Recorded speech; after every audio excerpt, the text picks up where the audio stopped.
وشفنا القرعه بتاعت الدوري واشدنا واتكلمنا وقلنا حاجه في منتهى الجمال وحاجه في منتهى الاحترافيه وفي تطور، ان خلاص بقى الدوري هيبقى شكله مختلف والبث التلفزيوني مختلف والاهتمام مختلف والاستوديوهات التحليليه مختلفه وهكذا وهكذا والشركات الراعيه، وهيبقى في ضخ اموال كبيره جدا بالنسبه للانديه اللي بتعاني من عدم وجود موارد تصرف من خلالها على اللعيبه وتصرف من خلالها على احتياجاتها الفنيه والاداريه. لكن برضو لما تيجي تخلص القرعه وتعمل الكلام كله اللي انا بقوله لك ده وتكتشف بعد ذلك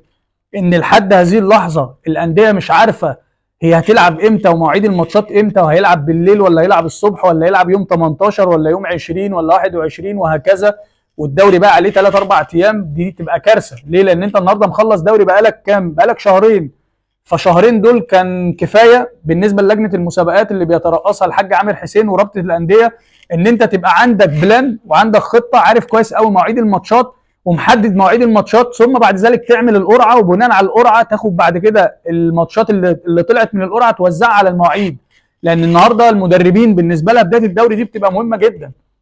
فالنهارده مدرب هيحط حمل مثلا في التدريبات عالي امتى، ولا يحط حمل متوسط امتى، ولا يعلي الحمل ازاي، ولا يعمل معسكر ولا ما يعملش، طب اعمل ماتش ودي ولا ما اعملش، ما هو مش عارف هيلعب امتى، هلعب 18 ولا هلعب مثلا 20 ولا 19 ولا 21، طب هلعب الصبح ولا العب بالليل عشان امرن اللعيبه بتاعتي على الاجواء المناسبه بالنسبه لاجواء الماتش الرسمي، كل ده الناس مش عارفاه. فبالتالي مشكله كبيره وبترجعنا تاني لورا وبتخلينا نقعد نلف حوالين نفسنا. فاتمنى من الناس ان يبقى في وعي اكبر من كده، اتمنى من الناس ان يبقى في اصلاح احسن وافضل من كده، لان اللي جاي هيبقى صعب، اللي جاي هيبقى صعب. شفنا منتخب مصر قدام تونس حاجه يعني في منتهى الاحراج،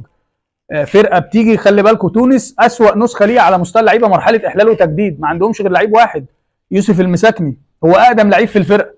يليه على طول تقريبا محمد علي بن رمضان، بس برضه لعيب صغير في السن، اكتر واحد معروف في المجموعه، انما بقيه اللعيبه كلها لعيبه لسه جديده، لعيبه لسه داخله ولعيبه صغيره، انما بص الفوارق وبص المستوى.